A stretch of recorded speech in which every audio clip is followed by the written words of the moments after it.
Wicked, the book you have to read. It's the greatest thing since The Wizard of Oz. The plot is so unique that you just can't put it down. Becky, supper's ready. But, oh, one more minute. No, supper's ready now.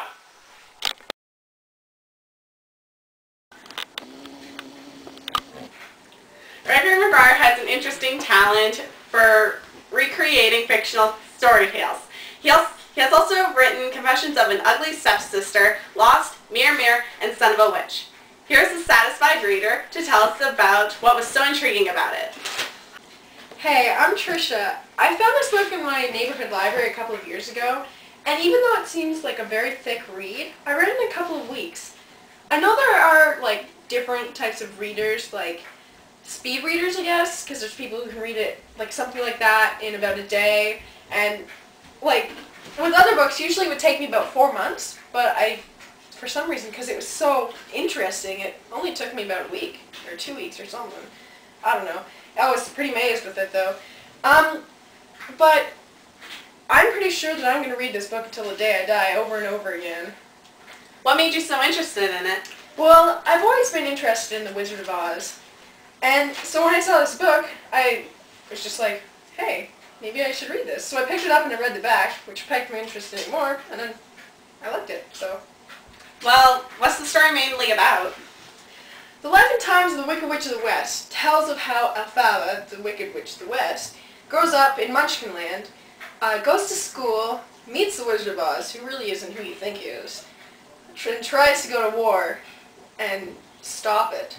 So she then has to try and figure out who or what killed her sister, Nesseros, and just a whole bunch of action goes on, and like she has to become the third and last eminent Throp, which unknowingly she turns down and lets her sister Nesseros become, but that causes the power to go to her head, and just a lot of stuff happens, but I don't want to ruin it for you, so.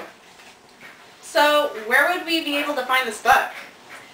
Well, there are some online sources and stores, I guess, that you could find it at, but if you just look up Wicked the book on, like, Google or Ask or whatever you use, and I'm pretty sure that you'll be able to find some good sources.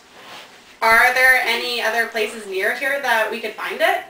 Well, if you call 519-924-5337 in the next 5 minutes, we will take 30 cents off of the price, but then there's shipping and handling. And I've heard recently that this book is being sold in Walmart and Chapters. Well, that's convenient. It seems like a good find. Yeah, oh yeah, I forgot. Here's a pamphlet about Wicked that's very interesting. It has a whole bunch of, like, it shows online sources and for, like, books and tickets and what the story's about, and there's reviews, and yeah, it's pretty interesting. Can I take a look? Yeah. It says here that there's even a musical about Wicked. Yeah, there is, and I've heard that it's really good. Seeing that you have read this book, what age group would you recommend it to? I'd recommend it to an older age group, like around 14 and up, because there's a lot of violence, there is some swearing, and there are some scenes of intimacy, so it wouldn't be the best for somebody under 13, I'm guessing. So, hearing all this, how much is the book being sold for? Around $20 plus tax, or $19.30 if you call 519-924-5337 in the next 5 minutes. But there's shipping and handling. Well, that's all the time we have for today. Do you have anything else to tell us? Well, just that a lot of people have bought this book. Over 1 million copies have been sold. And if you would like to join them, buy the book now. People. It's gonna be okay. I think everything's gonna work out pretty good.